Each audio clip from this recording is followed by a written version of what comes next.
people of East Palestine and to the nearby communities in Ohio and Pennsylvania. We have told you loud and clear you are not forgotten. We'll stay with you in your fight to help answer and the accountability that you deserve. I'm sorry, mate. Isn't this you? I will formulate a rule which says that for every one new regulation, 2 old regulations must be eliminated. Regulations regarding train safety were changed during the Trump administration. This particular railroad and others lobbied President Trump to dismantle an Obama-era rule that would have required railroads to update their braking systems. And apparently the Obama administration had pushed for it to govern transportation of hazardous materials after about 500,000 barrels of crude were dumped. But ultimately, the Trump administration undid that and said the costs exceeded the benefits. Must be eliminated.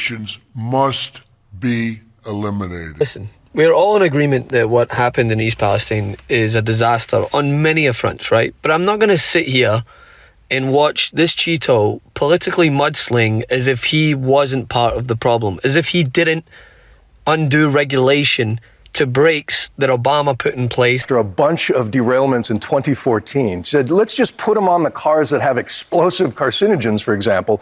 The industry, the railroads, the chemical companies, the lobbies fought it hard. They gutted it. The final version was that longer, high-hazard flammable trains would need brakes by 2023, ironically. But in 2018, the Trump administration, Elaine Chao was the transportation secretary, rolled it back entirely. This will be the sort of topic, I'm sure, of the class action lawsuits that are now being filed. The response from Norfolk Southern so far, $1 million charitable fund, $1.2 million financial aid to families, 100+ air purifiers and air monitoring services.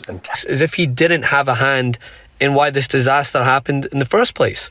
There's blame to go around, but don't come there with your paper towels and your McDonald's order and think that you're the hero. And there's been a lot of criticism of the transportation secretary. Politico pointing out that Secretary Buttigieg will visit their Ohio crash tomorrow. Quote, he's also expected to meet with DOT officials who arrived on the ground within hours of the derailment. They point out it's exceedingly rare for a transportation secretary to visit the site of a train derailment, especially one that resulted in no fatalities. And the reason they're pointing that out, it's fair, that's accurate. And there were train derailments in the Trump administration that actually had fatalities that didn't have a visit by Transportation Secretary Elaine Chao.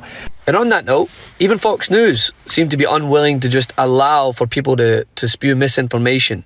They have went on in recent events, as you see here. Steve Doocy decided to provide some context and facts to the matter that the Trump administration does have something to answer to in regards to this disaster that's going on. What's your specialty today? How are you today? Nice to meet you. Hello, everybody. That's a nice, beautiful looking group of people. So I know this menu better than you do, okay? I probably know it better than anybody in here. We're going to take care of the fire department. Okay. We're going to take care of the police department. During the Trump administration, apparently, even when there were derailments, Transportation Secretary Elaine Chao never visited the sites. But what is different about that and this is, well, people just don't trust the government tests because they go, well, it's okay to trust, you can drink the water, you can breathe the air.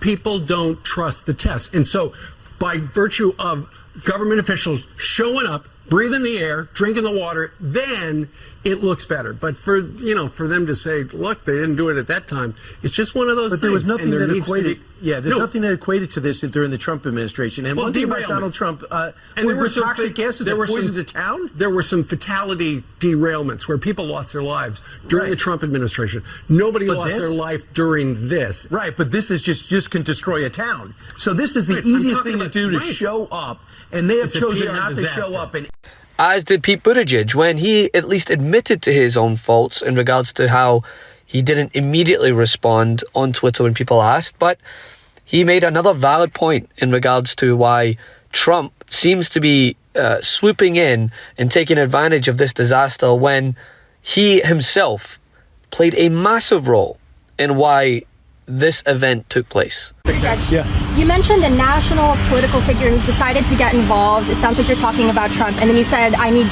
your help. How can he help? Well, one thing he could do is express support for reversing the deregulation that happened on his watch. I heard him say he had nothing to do with it, even though it was in his administration. So if he had nothing to do with it, and they did it in his administration against his will, maybe he could come out and say that he supports us moving in a different direction. We're not afraid to own our policies when it comes to raising the bar on regulation. And I've got to think that him indicating that this is something that everybody, no matter how much you disagree on politics and presidential campaigns, can get behind. Higher fines, tougher regulations on safety, Congress untying our hands on braking rules, all the other things that go with that, that'd be a nice thing for him to do. Our blue wall stopped the red wave and election deniers got denied election. That's why we're celebrating with the new Democracy Prevails team. We've got lots of work to do, but we should all be proud that when democracy was tested, democracy prevailed. You've earned this. Don't wait. Get yours right now at store.MeidasTouch.com. That's store.MeidasTouch.com.